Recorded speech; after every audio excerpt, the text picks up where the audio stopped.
So my passion is to learn about other people's passions, because when someone has a chance to talk about what they're most passionate about, everything about their being becomes brighter, it becomes more real, it becomes more them.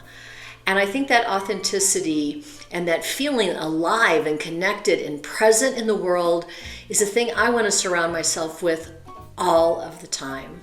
On today's episode, I am talking with the magical Tim Cook.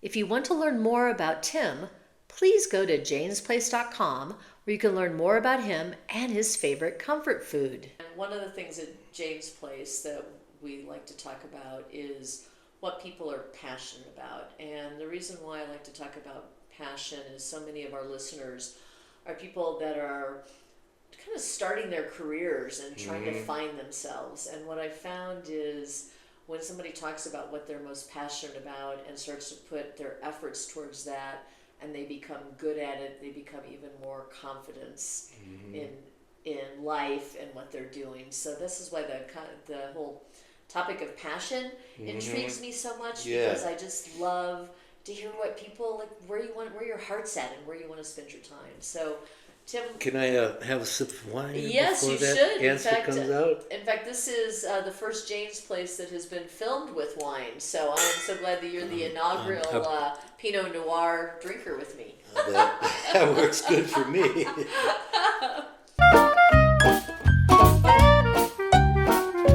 Yeah, it's I think I am a musician, and I've played in some incredible bands. I've been fortunate to be in some unbelievable bands in my lifetime and surrounded with a lot of great musicians. So, obviously music is going to be probably the thing that would come out first. Just the creating of music, the writing of a song, and then to see that song get finished and maybe good enough where somebody says to you, wow, that's really a good song. And then the playing live, there's something about that crowd stage thing that I just can hardly believe sometimes when people come up and say, Tim, you guys are so great tonight. Thank you so much. You made us so happy. Where it's just such a blessing for us to be able to play music and have people come up and tell us that we made them happy. So I think music is probably the thing I'm very passionate about. But I think that, the love of family and friends, I take that real seriously. I'm very passionate about my family and my close friends, and I don't know, I can't imagine life without that group of people around me. So wow, that is so cool. That's so cool. And let me go back to the music piece of it, because one thing I'm intrigued about is being on stage, and if you can, how do you feel the vibe of the crowd? Like, can you, being in the crowd and listening, having been to a number of your concerts before, there's such an amazing energy from people that are there and are just like, can't get enough of you and your bandmates. I mean, it feels very palpable when you're in the audience. How do you feel that on the stage? Well, sometimes it takes a little while. Sometimes, you get the butterflies times 10. Like, for example, playing Jazz Fest, and you've got 50, 60,000 people out there, and it's like, ooh, boy, and it takes a while before you get acclimated to that, or comfortable, being on stage. But it's sort of like, I think, a lot of athletes say that once the game starts and they get hit in football, or they field their first grounder in baseball, or make their first shot in basketball, then you're into the groove, of it.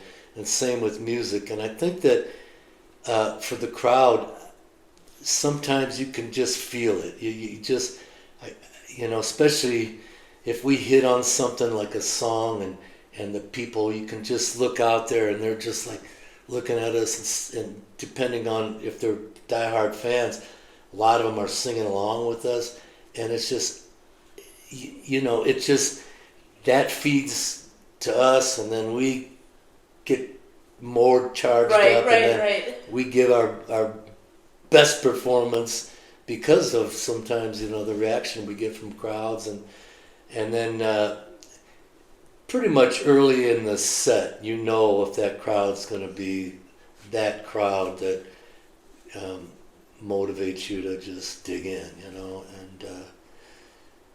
it's an amazing feeling, I think that once you get over the stage fright or catch your breath and realize, okay, I'm in front of these 200 people or 50 people even, like sometimes we'll be playing venues where somebody's sitting like right there just staring at me. It's like, once you get past that and you get totally immersed in the music, then the music takes over. Right. The music takes over, and then the response that you get from that first song, and then the second, third. So how old were you the first time you were on stage? I think 21. And where were you playing at? Do you remember? At 111 Bar in Mishawaka, Indiana. Oh gosh. It was a biker bar. And I know I was singing, I think I was 22, maybe 21. And I was singing a Chicago song, As Time Goes By, I Realize. It was a slow song. And some woman came in from the outside and had a broken antenna from a car and started whipping on her man who was dancing with another guy right in front of me. And I'm trying to really get into it for the people that are dancing slow, so it was a pretty rough place. That was my first gig. What's it called? 111? 111 Bar. Is it still around, do you know? No, I think it folded in the early 80s, maybe. Oh, that's so funny. I wish it was still around, because I know that you and I have talked before that my mom and my little brothers, my mom moved to Mishawaka when I went off to college. No and kidding? Yeah, and my twin brothers grew up in Mishawaka. Really? So yeah. That's where my wife is from, Mishawaka, Indiana. Wow. Isn't that crazy? It is crazy. She was a princess of Potawatomi tribe, Mishawaka. Oh wow! Yeah, that's how the name came. I never knew that. I never knew that. Mm-hmm. That is so funny. All right, so tell me about the best venue you ever played. And what band you were playing with at the time. Boy, yeah, I can't. I'm not going to count like festivals, because Jazz Fest is a special deal. But it probably would be in New York.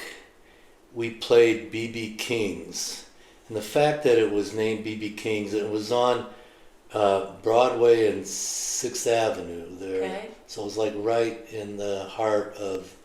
I'm escaping my mind, but Was it like Times Square? Times Square. Yeah, it was like right there, and I remember. First time we played there, and it was a cool venue, where they had a big dance floor, and then a lot of seats on the side and some seats in the back, and it was packed, and to see our names up in Times Square, the subdudes playing at B.B. King's, and it just, there was a vibe from that place. I think the fact that it was in the heart of New York, and I don't know, I got a big charge out of any time I played in New York. It was fun. And then House of Blues in Chicago is massive. Oh, wow. It's like, I think they hold like maybe 1,800 people. And they have like all these seating going up on the side like an old opera house. And they would open up the curtain we'd start playing, and the crowd just went nuts. And that was always a fun venue. Come on, Earl. Come on, my turn over here. And but then there are a lot of smaller venues that fit that I have memories of so many places. So many places. Even this band I was in, Three Twins, we played this place called Lee Martinez. It was a VWF Oh yeah. hall, and they had like the bar over there and a bunch of tables over here, bunch of tables over there, and the dance floor was so we could play loud dance music for the people that got on the dance floor, but then everybody else could have a good time talking to each other. And I just remember that being I felt like I was back in the 50s in that particular venue. Wow. It was just really cool. So. How did you know that you wanted to make a career of music? At what point? So you said your first stage thing was 21 or 22, but did you think that was going to be a career, or it was going to be a pastime, or did you even think about it? Well, I mean, I think I always felt like it was going to be a pastime, but it was such a love affair from the very beginning of even being in that first venue where that woman did bring the antenna and started whipping on her old man is what she called him. But I just knew, like, wow, that is so, it's just, I just dug it, playing songs. You work on songs, you learn them, you play them in front of people and they like it. And so I was already, locked in. But I kept thinking, well, no, I need to like get a real job. I can't do that. And then one thing led to another, and that part-time passion turned into a full-time musician job, and I'm so grateful for it. It's not for everyone. It's a lot of work. A lot of people think, it's so cool that that you're a musician. You get to travel all over the country and play for so many people, and it's a lot of work too. Yeah.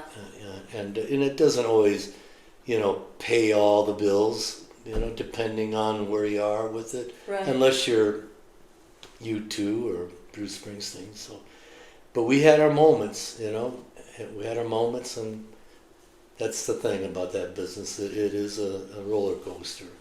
Well, when one of the things you mentioned about your passion is family and friends.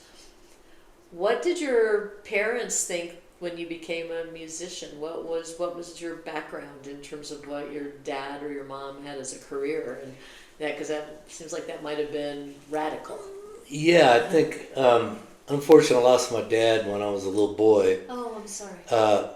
But he and my mom would dance in all the school musicals and the town musicals, so they were dancers. So growing up as a little kid, I would see them dance in our living room to these, Louis Jordan and Louis Prima and all the dance, Benny Goodman and Duke Ellington and Count Basie and all these great dance bands, and they had it going. Wow. So, and my mom was really a good singer, and she would harmonize, like if she put a Patti Page album on, she would harmonize. And so music we had a big record player. Records were played all the time in our house. Even when my dad passed away, my mom always played music. And then when they got cassettes came out, she would just buy a cassette every week and play it in her little cassette player. And so, but there was a time where my mom did, early on when I decided to be in a band full time, she says, yeah, but what about a job? What are you going to do for money? I get this music thing, but I mean, but she knew, she knew right away. And then when she came to hear me play one time, she knew that I got hit by the bug. So. Oh gosh! And do your kids, are they musicians at all? No, they're not. But music is a big part of their lives. They go to a lot of concerts and see a lot of people that they like, and they were both raised in the MTV world, Yeah. So yeah, the music is everything. It's a good release for, I think, for all of us, really. Yes. To listen to new music or old music that you like, and go out to see live music. I think is still, it just special. I think everyone should force themselves to go out and see more live music, because there's something about it. You get to hear the music, but you see these people actually perform it. And I don't know. But my kids, my wife, my brothers and sisters, all my friends and family, music is a big part of our lives. It's so amazing. I think just the magic of being in the audience when somebody is playing something that is so special. And I think the first time I heard you, I was just so mesmerized by your voice and just your presence on stage, and the men that you surround yourself with. Yeah, thank the you. band is just like, it's just the whole thing. It's really, there's nothing like live music and just sort of being there and just sort of feeling like you're a part of something that's so much bigger than you are as a person. Mm-hmm. Just sort of the collective. So if you had some advice for someone who was trying to start out in a musical career today, like what, from your many years of being in music, what would be a couple things that maybe you wish somebody would have told you, or you wish you would have done different? Well, the obvious is make sure you have a really good job. Yeah. Like my mom would say, and then make music truly your hobby, Right. and have fun with it that way. Right. Unless, it comes to that point like it did with me. And if you commit to it, get ready to work at it like you would any other job. It's fun, to perform and get the feedback from the crowd, like we were saying. Or it's fun to be part of a record that is being played on the radio. Right. Especially in the old days, our songs were played a lot on the radio. And that was always a huge thing, to hear your song on a radio station. Oh, I can't even imagine what that But feels like. I think, if it's something that you really want to do, just have a plan and be focused and make sure that, you know how you can make money doing it. Right. You're not going to make money in music selling CDs anymore. It's all that has changed since the old days. So you're going to make your money as a performer or music for media, which is something that I'm dabbling in right now. So music is it's a hard way to make a living, more than it used to be. Well, I want to just recognize that the music on Jane's Place is, by your permission, from the Subdudes, called Them Figs. Yeah. And the first time I asked you to think about doing music for that would be me, and we didn't really know each other. I've been to a bunch of your concerts, and we both know my best friend really well.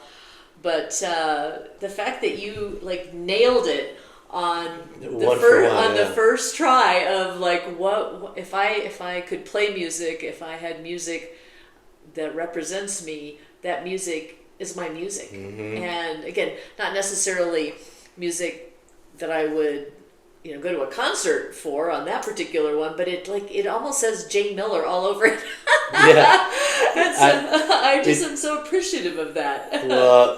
Well, thank you for using it, and it was a special piece of music that I was a co-writer with. Before we even had words, we had this incredible music, and then the words came into play. It was so fun to write that song. It was just so fun. But when I decided to look at some of our old music and songs and take out some of the words and just listen to the music, and I was doing it to maybe a couple dozen songs at the time you asked, I just knew that, man, she's got to like this. I mean, this is so happening. It's so, it smiles, like you do. It just, the music just makes you smile, and like makes everything okay, you know.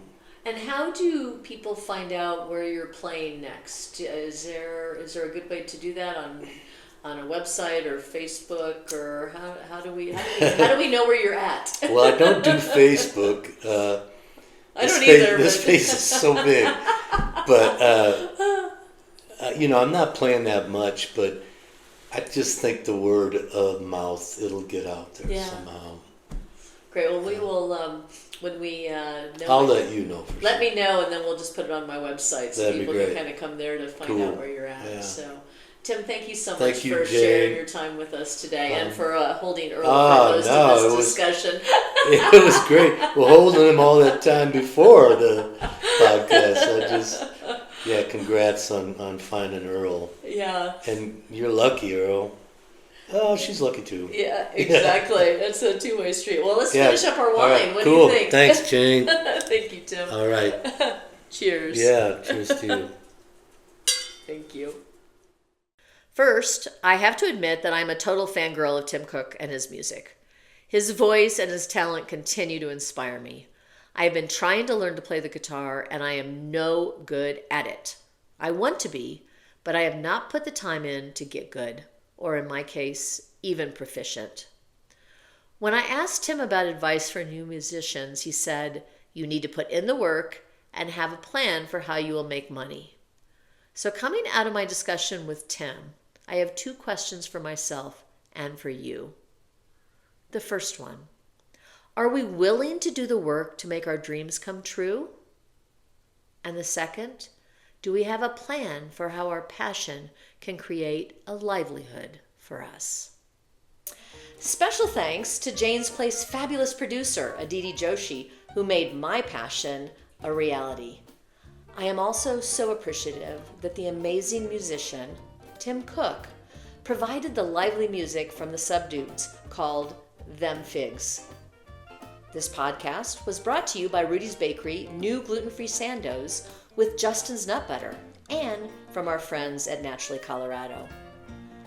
I want to keep asking questions that matter, and I want this to feel like a space where your story belongs too. If there's something you want to talk about, a moment, a memory, a shift you're going through, Jane's Place door is always open. Truly. You can drop me a note on the website, join a future episode, or simply listen in when you're ready. Because Jane's Place isn't just a podcast, it's a gathering, and I'm so grateful that you're here.